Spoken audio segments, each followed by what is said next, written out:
Bienvenue à tous, je suis Émilie Doré, formatrice auprès des doctorants et des jeunes chercheurs.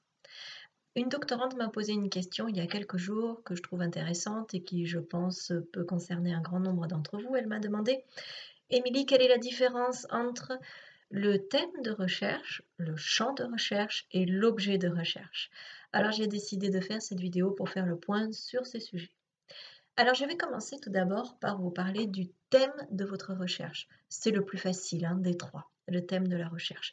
Parce qu'en fait, le thème de la recherche, c'est ce que vous allez étudier, désigné avec des mots assez simples. Il y a un petit côté vulgarisation dans le thème de la recherche, en fait. C'est ce que vous dites quand quelqu'un de votre famille vous demande alors, elle porte sur quoi ta thèse? En général, ce que vous allez lui donner, c'est le thème de la recherche.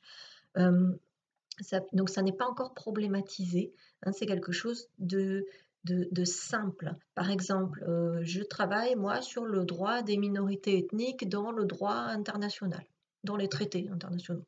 Ou bien je travaille sur l'architecture flamande de la Renaissance. Ou bien je travaille sur les pratiques de lecture des jeunes. Voilà, des choses comme ça, donc des choses qu'on comprend facilement.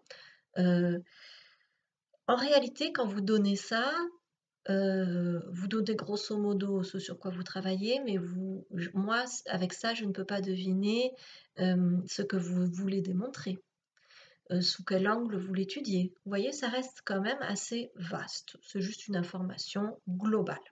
OK pour le thème, en général, c'est ce qu'on a au tout début de sa recherche. C'est un point de départ aussi. Passons maintenant au champ de la recherche. Alors le champ, le champ, on peut le voir aussi si on prend le mot champ au sens propre. Un champ, c'est un lieu, c'est un endroit, un lieu géographique vaste. Ça va être un petit peu le champ de bataille de votre recherche, ou peut-être, pour le dire de façon plus pacifiste, l'espace de discussion de votre recherche, le champ. C'est-à-dire, en fait, quand vous allez faire votre recherche, vous allez tout le temps être en discussion avec d'autres chercheurs par le biais d'articles, en discussion symbolique, en fait. Ou bien dans des colloques éventuellement, mais ce sera souvent par le biais de l'écrit. Donc c'est un espace de discussion symbolique. Le champ, il est constitué par plusieurs chercheurs qui parlent et qui discutent ensemble de la même chose. Donc, il y a un champ disciplinaire, c'est le champ de votre discipline. Donc, vous dialoguez avec les chercheurs de votre discipline. Et ça implique des concepts, parce qu'en fait, dans ce champ-là, on utilise certains concepts, on utilise les mêmes mots que tout le monde comprend dans ce champ-là. Donc, il y a le champ disciplinaire, et ça, c'est important de bien savoir se positionner dans son champ disciplinaire. Si je vous prends par exemple, là je vous ai donné le thème: «Ah moi j'étudie les pratiques de lecture des jeunes actuellement, des adolescents». OK, mais ça je peux l'étudier depuis la sociologie, je peux l'étudier depuis les études littéraires, je peux même l'étudier depuis la psychologie, depuis les sciences de l'éducation, enfin depuis tout un tas de champs disciplinaires différents et qui vont donc pas utiliser les mêmes concepts pour comprendre ce thème-là. Donc il y a le champ de la discipline et à l'intérieur même de la discipline, il peut y avoir des champs. Plus précisément, en sociologie, on a la sociologie de la jeunesse, voilà. Donc en fait, il faut vous positionner, il faut comprendre dans quel champ s'inclut votre recherche, donc avec qui vous allez dialoguer, avec quel chercheur, avec quel concept vous allez dialoguer. Parfois, on a des recherches qui sont à cheval sur deux champs, ça peut aussi arriver, mais en tout cas, il faut en être bien conscient, et puis ça va vous permettre d'être beaucoup plus précis dans votre vocabulaire. Enfin, j'en viens à l'objet de la recherche, alors c'est le plus difficile.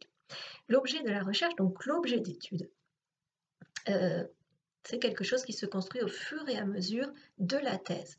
Donc il est normal que ça vous demande un peu d'effort et que ce soit pas comme ça, hop, hyper facile de lancer son objet de recherche comme c'est hyper facile de lancer son thème de recherche.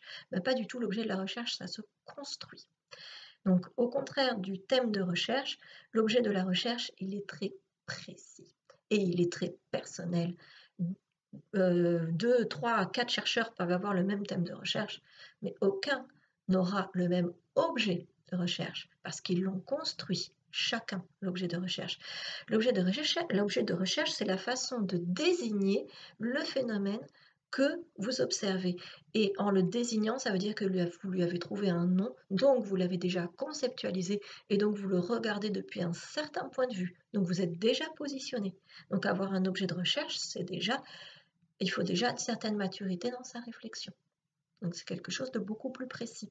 Et ça va se construire, c'est-à-dire l'objet de recherche, il bouge au fur et à mesure de notre thèse. Il est vraiment, vraiment fixé à la fin de la thèse. Puisque c'est une construction intellectuelle, donc des fois, il peut se mouvoir. Vous pouvez trouver que finalement, non, il ne faut pas le désigner comme ça, il faut le désigner autrement, etc.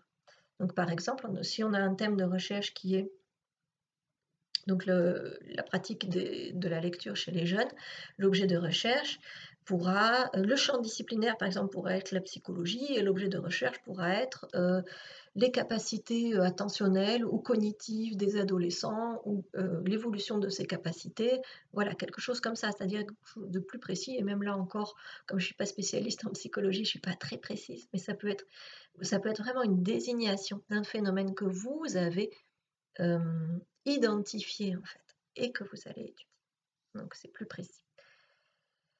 Voilà, ce que je vous invite à faire, parce que c'est un super exercice, c'est là maintenant à vous poser et à réfléchir, à vous dire: «Moi, quel est mon thème de recherche?» Ça c'est simple en général. En général. Ça, des fois on hésite un peu entre 2 thèmes, mais enfin c'est pas non plus, c'est quand même ce qui sort le plus spontanément qu'on doit retenir comme son thème de recherche. Quel est mon champ? Ça, parfois, ça demande un peu plus de réflexion et même pour des doctorants qui sont avancés dans leur thèse, des fois, on se rend compte qu'ils connaissent leur champ, mais ils se positionnent pas vraiment dans ce champ, ils n'utilisent pas les mots de ce champ. Donc, pensez-y, définissez bien votre champ et bien sûr, quel est votre objet de recherche. Vous pouvez faire une réflexion dessus selon que vous êtes en début de thèse, en fin de thèse, ça ne sera pas le même degré de réflexion, mais souvent, régulièrement, il faut se demander, au fait, quel est mon objet de recherche prioritaire? Comment je qualifie le phénomène que j'étudie? Voilà, je vous souhaite bon courage pour cet exercice. Je vous mets des ressources, comme d'habitude, pour aller plus loin en dessous de cette vidéo et je vous dis à très bientôt.